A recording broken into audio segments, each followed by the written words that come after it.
In 2014, the radio waves were hit by the sonically pleasing sound of a smooth, high pitched tenor voice singing the hit song Stay With Me. I don't know if you guys remember that song. Won't you stay with me? Cause you're all I need. Then after that, we were hit with I know I'm not the only one. Oh my goodness, that just took me all the way back.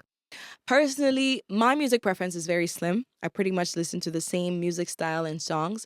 The only way I get introduced to certain songs is because they are played on TV and radio. For instance, walking in the mall and hearing a song being played over and over.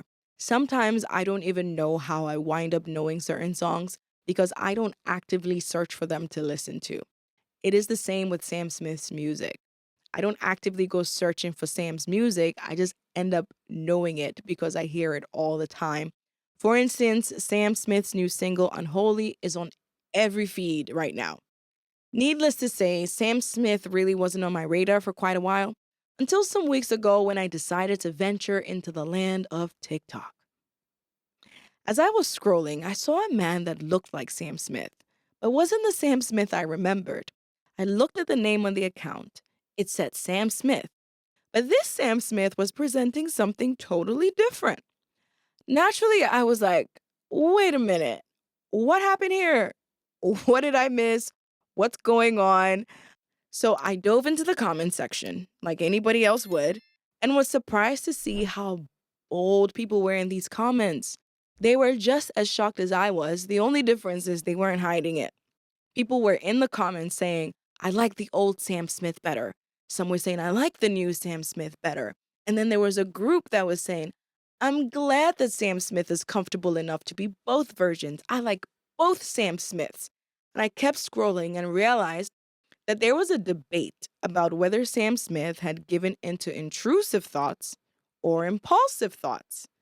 And I was like, huh.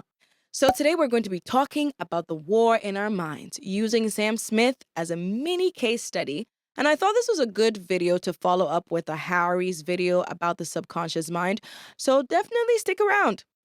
Hello there, everyone, and welcome to the Monday Start Club. We're helping you with all the tools that you need to succeed in life. Subscribe now and join the club. Hello, Monday Starters. I hope you guys are good. I am really excited about today's video. But before we get into it, I do want to say that from interviews and other interaction videos I watched of Sam, I felt that Sam came across as very genuine and seems like a really great person. Do I like the hypersexualization and dark themes in Sam's videos and live shows? No. I also want to make it very clear that this is not a video based on Sam Smith's sexual orientation. It is mainly about what Sam Smith is presenting to the world. For the past 8 years, the public has known Sam Smith to have a particular sexual orientation, but it is only within the last couple of years that a different presentation has come forth. The different presentation is what our focus is on in this video. It is in the same tune as when Miley Cyrus went from an innocent Hannah Montana to rubbing genitals with foam fingers on national television to where she is now as a woman who is able to carry all of her experiences well. It had nothing to do with her sexual preferences, but about what she was presenting to the world. And it is in the same way that today's video has nothing to do with Sam Smith's sexual orientation, but about what Sam is presenting to the world. As a side note, I do think that it is sad that we live in an era where one cannot express opinions without it being attached to a phobia or an ism. Okay, let's get into today's video. I'm going to quickly explain intrusive thoughts and impulsive thoughts, and I'd like to hear from you all whether Sam has given into intrusive or impulsive thoughts. And then we'll spend a little time talking about some things that you can do to help those thoughts. Intrusive thoughts are basically what the word means, thoughts that are intrusive. In other words, you didn't call for them and you don't want them, but they find a way to creep into your head unannounced. An intrusive thought can be anything from you're ugly. You really think you can own a successful business? You really think you're going to get married? You're going to be single forever.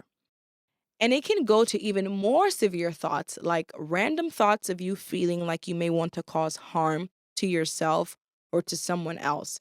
People have reported on intrusive thoughts about racist feelings, trigger warning, pedophilia, excuse me for saying. But although they have those thoughts, they never actually have urges to act on those thoughts. One of the main traits of an intrusive thought is that the thought is counter to a person's conscience. So if you were to have an intrusive thought about wanting to cause harm to yourself or someone else, you immediately feel so horrible about even thinking it because that goes against who you are. That's the whole point. It's intrusive. It's an intruder. We don't want it. And the reason why that is because intrusive thoughts are not you. They are a manifestation of your anxiety, and anxiety generally latches onto your deepest fears. As a result, everyone has intrusive thoughts in some shape or form. But people without an anxiety disorder may find it easier to quickly dismiss them. People with anxiety disorders may find it harder to dismiss those intrusive thoughts because your anxiety feeds off of it and might even be looking for that intrusive thought. Impulsive thoughts, however, are thoughts that are built on urges and may lead one to act on such impulses. For example, getting a random thought or urge to shave off all your hair and actually doing it. The major difference between an intrusive thought and an impulsive thought is the fact that there is an urge to do. If there's an urge to do, it is impulsive. So, how can you fight intrusive thoughts? See, that's just the thing. You can't really fight them away. Not having intrusive thoughts will be like saying you don't have any fears, because remember, the whole thing about intrusive thoughts is that it's latching on to your fears and anxiety. And everyone has some level of fear. I don't care what anyone says, we all have a bit of fear. So if you have some kind of fear, whether it's deep down within you and you don't tell anybody about it, those fears will cause some level of intrusive thoughts. The goal here is to master your thoughts, to look at your thoughts and not through your thoughts. Looking at your thoughts is noticing your thoughts as if it were separate from you. Looking through your thoughts puts you in a mind frame where you almost believe those thoughts because they've become the filter through which you live life. The thoughts have now become the glasses that you're putting on. So whenever you're looking at life through those glasses, you're looking at life through how you're thinking versus removing the glasses. So the advice that is typically giving about this is to notice the thought by using language like I am having a thought that, I am having this thought, versus wearing the thought and saying I am this. I'm never going to get married. I'm going to be sad forever is different than saying I'm having a thought that I'm never going to get married. That puts you in a totally different headspace. Number 2, for the not so severe thoughts, and I'm using air quotes as I say not so severe because although your intrusive thought could be a voice telling you you suck and not a voice telling you to cause harm, it could still be debilitating for some. But for those thoughts, those intrusive thoughts that come to speak negatively to you and lie to you about what you can and cannot do with your life, something I've discovered that helps with that is changing the tone of the voice of the thought. It takes a bit of practice, but I feel like it works. So you can choose the voice of your favorite cartoon character or any funny character of choice. And when you start getting these intrusive thoughts like, you suck, this is why your kids don't want to come home to you. This is why you have no friends. You see, no one likes you. You grab that thought and you change the tone of the voice. So, for example, it becomes, You suck. This is why your kids don't want to come home to you. This is why you have no friends. You see? Nobody likes you. you know, I don't know how you guys felt. Maybe some of you started to laugh a little bit, but that's the whole point. Give the tone of the voice a comedic tone. That way, your brain doesn't even take it seriously. And if your brain doesn't take it seriously, you end up not taking it seriously.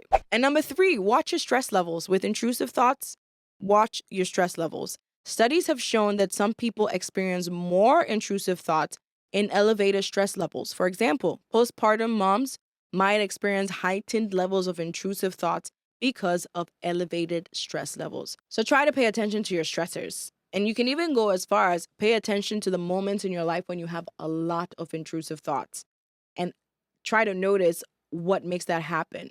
And then maybe that can help you reduce stress in that area. And here's the thing. If intrusive thoughts feed off of your inner fears, then when you do get intrusive thoughts, that should give you a clue as to what it is you fear on the inside. So, understanding your fears will help you understand how to take charge of it. So, if you get a lot of intrusive thoughts around failing in school or in your career, or intrusive thoughts about your significant other leaving or cheating or anything to that effect, that's a cue to know that that is something you really fear on the inside.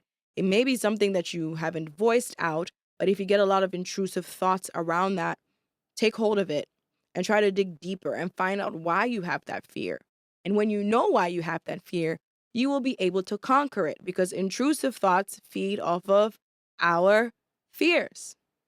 So, what do you guys think? Is Sam Smith acting on impulse or acting on intrusive thoughts? I would love to hear what your thoughts are. If you find that it is a lot harder for you to dismiss your intrusive thoughts to the point where it takes control over your life in an unhealthy way, I will highly recommend that you see a therapist or a mental health professional so that they can help you with individualized coping mechanisms for your particular need. Guys, we have come to the end of today's video. Thank you so much for watching. I hope this video was helpful to you in one way or another. As always, this is Monday Start Club, helping you with all the tools you need to succeed in life, because I want you to be the bomb.com. I want you to be the best version of yourself. So please do like and subscribe. It will mean so much to me, and I would definitely see you in the next video.